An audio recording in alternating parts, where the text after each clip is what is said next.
నమస్కారం రామ్ గారు. నమస్తే అండి. So positive stress okay. And negative stress ఉండకూడదు. కానీ ఇప్పుడు రిలేషన్‌షిప్స్‌లో కూడా చాలా స్ట్రెస్ తీసుకుంటారు. బంధాలన్నీ అబద్ధాలైన సమయం, సిట్యుయేషన్స్ వచ్చేస్తున్నాయి. ఎంతవరకు కరెక్ట్? ఈ రిలేషన్‌షిప్‌లో స్ట్రెస్ తీసుకోవడం అనేది ఎంతవరకు కరెక్ట్? సో రిలేషన్‌షిప్ అంటూనే మీకు రావాల్సిన ఒక పదం, అందరికి మైండ్‌లో గుర్తొచ్చే పదం ఏంటంటే expectations. In any relationship there are expectations. అసలు బేర్ మినిమమ్ ఎక్స్‌పెక్టేషన్ చేయకుండా ఒక మనిషి ఎలా ఉంటాడండి? తప్పేం లేదు. అసలు ఎక్కడ ఎక్స్‌పెక్టేషన్స్ ఉండకూడదని ఎవరు చాలా చెప్పారు? మంది అంటున్నారు అసలు ఎక్స్‌పెక్ట్ చేయ నువ్వు లవ్ చేయాలి అంతే. వాళ్ళు ఇస్తారా ఇవ్వరా యూ షుడ్ నాట్ అని చాలా అంటే ఒక పెద్ద సాధువులాగా చెప్తుంటారు. We are humans right? ఇట్లాంటి మీడియా ప్రచారం బాగా అద్భుతంగా ఉంటుంది కానీ but let's talk practically. Expectations ఉంటాయి. ఉండకూడదని ఎవరు చెప్పారు? అసలు ఉండకుంటే మీకు రిలేషన్‌షిప్‌లో ఇంట్రెస్టే ఉండదు కదా. నేను ఏ ఎక్స్‌పెక్టేషన్స్ లేకుండా 5 మందితో రిలేషన్‌షిప్ ఉంటే ఏం పెద్ద డిఫరెన్స్ ఏం లేదు. మళ్ళీ ఎవరైనా అడిగితే నాకు ఏ ఎక్స్‌పెక్టేషన్స్ లేవనొచ్చు కదా. No no no I'm telling you, expectations ఉంటాయి, ఉండాలి. ఎక్స్‌పెక్టేషనే మోటివేషన్ కూడా. అయితే ఎక్స్‌పెక్టేషన్ అని అన్నప్పుడు ఇంకో పదం కూడా వస్తుంది దాంట్లో, డిసప్పాయింట్మెంట్ అని. Correct. Every expectation leads to disappointment, no doubt about it. This all process of life. మీరు అలా కాదు, నా ఎక్స్‌పెక్టేషన్ మీట్ అవ్వాలి, నేను డిసప్పాయింట్ అవ్వకూడదు, నా రిలేషన్షిప్ అద్భుతంగా ఉండాలి, ఐ ఆమ్ కరెక్ట్. ఇక్కడ తేడా వచ్చింది. Okay. Please look at the flip side of the coin. అయితే ఇప్పుడు ఒక మనిషిని లవ్ చేయాలంటే వాళ్ళకి నచ్చినట్టుగా లవ్ చేయాలా? మనకు నచ్చినట్టుగా లవ్ చేయాలా? అక్కర్లేదు, ఈ రెండు అవసరం లేదు, మూడోది చెప్తాను. Okay. This is very important. Ya please tell. ఏ స్టోరీకైనా 3 యాంగిల్స్ ఉంటాయి. Your story, my story, real story. ఎవరిదో ఒకరిది రియల్ స్టోరీ ఉండదా? అదే నేను చెప్తున్నది. ఇప్పుడు నేను అనుకున్నది ఒకటి, మీరు అనుకున్నది ఒకటి, అసలు మన ఇద్దరిది కాకుండా మూడోది ఏదో ఉంటుంది. Okay. So I tell you what, expectations ఉండడం తప్పు కాదు, ఉండొచ్చు, ఎస్. అయితే చాలామంది ఏంటంటే ఎక్స్‌పెక్టేషన్స్ని కమ్యూనికేట్ చేయకపోవడమే పెద్ద మిస్టేక్. నా ఎక్స్‌పెక్టేషన్స్ ఏంటని చెప్పకపోవడం, మీ ఎక్స్‌పెక్టేషన్స్ ఏంటని తెలుసుకోకపోవడం పెద్ద ప్రాబ్లం.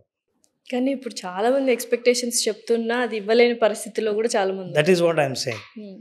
దీనికి ఇప్పుడు మీరు మాట్లాడుతున్నది ఒక థెరపిస్ట్తో కాబట్టి నేను ఎంత ప్రాక్టికల్గా ఉండాలో, ఆ ప్రాక్టికల్గా ఎలా ఉండాలో కూడా నేను చెప్తున్నాను. సి ఎక్స్‌పెక్టేషన్స్ చాలామంది దే అజ్యూమ్, వైఫ్ అన్నాక రెస్పాన్సిబిలిటీ తీసుకోవాలి కదా. డెఫినెట్లీ. అంటే ఇది ఎక్స్‌పెక్టేషన్ అంటే. Okay, done, got it. ఎందుకు తీసుకోవాలి? ఫర్ ఎగ్జాంపుల్ మీరు ఒకటి చెప్పండి, వైఫ్ అండ్ హస్బెండ్ ఇద్దరు చాలా హ్యాపీగా ఉండాలంటే లైఫ్లో ఎంత పర్సెంటేజ్ రెస్పాన్సిబిలిటీ తీసుకోవాలి ఇద్దరు? షేరింగ్, ఈక్వల్ రెస్పాన్సిబిలిటీ ఎంత తీసుకోవాలి. అంటే 50-50. అది అందువల్లే చాలా రిలేషన్షిప్ గట్టిగా నిలబడడం కష్టం. మరి ఎలా? ఎంత పర్సెంటేజ్ తీసుకోవాలి? ఫర్ ఎగ్జాంపుల్ నేను 50 తీసుకున్నాను అనుకోండి, అవతల వాళ్ళు 50 తీసుకోలేదనుకోండి, ఈ రిలేషన్షిప్ సక్సెస్ఫుల్గా నడుస్తుందా నడవదా? కొంత కష్టమే. కష్టమే. ఫర్ ఎగ్జాంపుల్ నేను కాలువ దాటుదాం అనుకున్నాను, ఇటువైపు నుంచి అటు జంప్ చేయాలి. 100% జంప్ చేస్తే అటువైపు ఉంటాను, 50% జంప్ చేశాను ఎక్కడుంటాను? కాలువలో. 80% జంప్ చేశాను ఎక్కడుంటాను? అయినా కాలువలో. 99% జంప్ చేశాను ఎక్కడుంటాను? కాబట్టి మీరు తీసుకోవాల్సిన రెస్పాన్సిబిలిటీ ఏంటంటే, ఇద్దరూ ఎప్పుడైతే 100 అనుకుంటారో అప్పుడు మీరు మూడు బాగాలేకపోయినా, మీరు సహకరించకపోయినా, మీరు రెస్పాన్సిబిలిటీ తీసుకోకపోయినా, మన ఇద్దరం హ్యాపీగా ఉండాల్సిన రెస్పాన్సిబిలిటీ నేనే తీసుకోవాలి. కాబట్టి నేను ఇంకొక అడుగు ముందుకేసి then I will be happy. Otherwise మీరు 50 నేను 50 మీరు తీసుకోలేదంటే దాని అర్థం ఏంటంటే, నా పని నేను చేశాను, నీ పని నువ్వు చేయలేదు, అందుకే విడాకులు తీసుకుంటున్నాం. సో మీరు నిజంగా purpose is very important. Me relationship purpose ఏంటి? లాంగ్ టైం మన ఇద్దరం చాలా కాలం ప్రయాణం చేయాలి అనే పర్పస్ మీకు బలంగా ఉంటే, చిన్న చిన్న డిస్టర్బెన్సెస్ వచ్చినా నేను ముందు ఐ విల్ టేక్ ఇనిషియేటివ్. ఈ మీరు చెప్పిన దాంట్లో ఇద్దరు కరెక్ట్గా ఆలోచించాలి. కానీ ఇక్కడ ఎవరో ఒకరు రాంగ్గా ఆలోచిస్తున్నారు, లేకపోతే ఎవరో ఒకరు థర్డ్ పర్సన్ దగ్గరికి వెళ్ళిపోతున్నారు. అలాంటప్పుడు ఈ రైట్గా ఉన్న పర్సన్ ఏం చేయాలి? మీరు రైల్వే స్టేషన్కి వెళ్ళారు, మీ పేరెంట్స్ వస్తున్నారు ట్రైన్లో, మీరు రిసీవ్ చేసుకోవాలి. ట్రైన్ ఎన్నింటికి వస్తుందో మీరు ఎంక్వైరీ చేయాలి.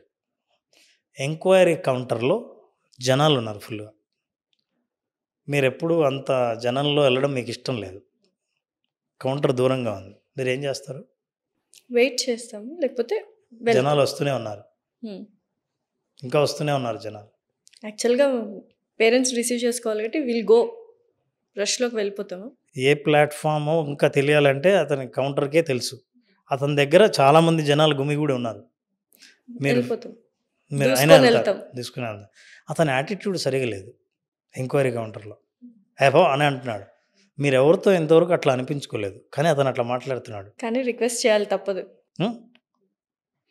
మీ పేరెంట్స్ని రిసీవ్ చేసుకోవాలనుకున్న పర్పస్ మీకు గొప్పగా ఉంటే వీడు ఎలాంటి యాటిట్యూడ్ అయినా సరే ఇగ్నోర్ చేసి మీ పర్పస్ ముఖ్యమైనప్పుడు మిగతా ఏవి కనిపించవు. అంటే అటు పక్క పర్సన్ ఎంత రాంగ్ అయినా మనం అతనితో ట్రావెల్ చేయాలని ఒక పర్పస్ ఉంది కాబట్టి we have to bear it అంటారా అన్నది మీరు స్వీపింగ్ స్టేట్మెంట్, జీవితాంతం అట్లే ఉంటారా అన్నది.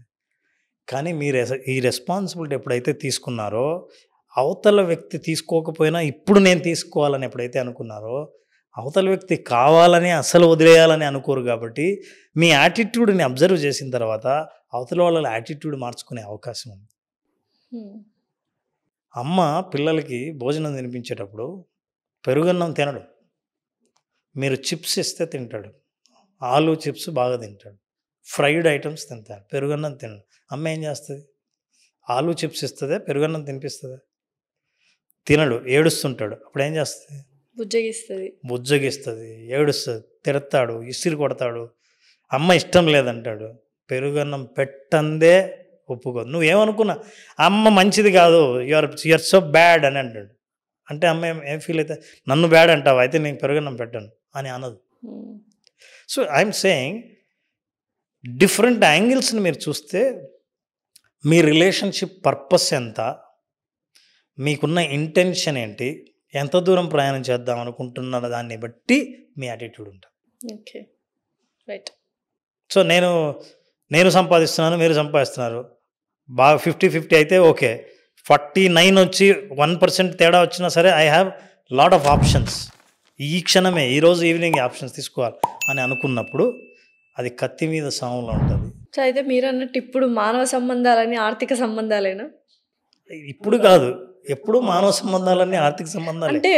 అంటే సో కాల్డ్ మెన్ చాలా మంది చెప్తుంటారు అప్పుడే బాగుండింది, బికాజ్ విమెన్ ఆర్ నాట్ డిపెండెంట్గా ఉండేవాళ్ళు.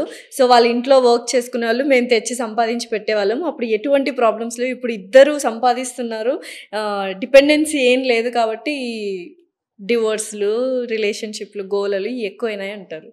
ఇది కొంత వాస్తవమే, కానీ అలా పెరిగినప్పుడు మిగతా పరిస్థితులు కూడా బాగా పెరిగాయి. కష్టాల్లో ఉన్న హస్బెండ్కి సహాయం చేసే వైఫ్స్ కూడా ఇప్పుడు పుట్టుకొచ్చారుగా. అవును, డెఫినెట్లీ వాళ్ళు కూడా సహకరిస్తున్నారుగా. మీ పిల్లలకు సరైన ఎడ్యుకేషన్ ఇవ్వలేని పరిస్థితిలో మంచి స్కూళ్ళల్లో, కాన్వెంట్ స్కూళ్ళలో చేర్పించే ఆర్థిక స్థితిని మెరుగుపరిచేంత భార్య సహకరించేదిగా అయిందిగా. ఇవాళ మీరు జాబ్ చేస్తుంటే జాబ్లో ఏం చేస్తున్నారో అర్థం చేసుకొని వైఫ్స్ ఒకప్పుడు ఉంటే ఇవాళ వర్క్ ఎంత టఫ్గా ఉంటుంది. మేనేజర్ ఫోన్ చేస్తే అది ఎంత ఇంపార్టెంట్, ఆఫీస్కి వెళ్ళాల్సిన ఇంపార్టెన్స్ అని అర్థం చేసుకునే వైఫ్స్ కూడా తయారయ్యారుగా. కాబట్టి కాలాన్ని బట్టి ఆ మార్పు ఉంటే ఇంకొక సైడ్ మార్పును కూడా మీరు గమనించాలి. ఎస్, డెఫినెట్గా మీరేం ఈ రెవల్యూషన్ని ఆపగలరా? ఆపలేరు. పిల్లలు కూడా మీరు ఒకప్పుడు సోషల్ మీడియాకు, టీవీకి దూరంగా ఉంచండి అని అన్నారు. కరోనాని ఎవరు ఎక్స్పెక్ట్ చేయలేదు. తల్లిదండ్రులే ఫోన్ చేతికి ఇవ్వాల్సి వచ్చింది, ఆన్లైన్ చదువులు నేర్పించాల్సి వచ్చింది. ఇవాళ కరోనా పోయింది, ఇప్పుడు లాక్కుందాం అనుకున్న చేతి ఫోన్ ఇవ్వట్లేదు. ఇవ్వకపోగా వాళ్ళు అగ్రెసివ్గా తయారవుతున్నారు. ఈ మార్పుని మీరు ఊహించారా? జరుగుతాయి. Now you have to find solutions for every change. Change is inevitable. చేంజ్ని ఎవ్వరూ మార్చలేరు. అందుకే అట్లా ఆలోచన చేసే హస్బెండ్కి change along with the change, otherwise change will change you. Still you are not changing, change will exchange you.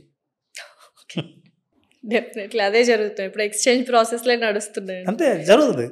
అందుకే నేను ప్రతి దానికి మీ purpose and intention is very important.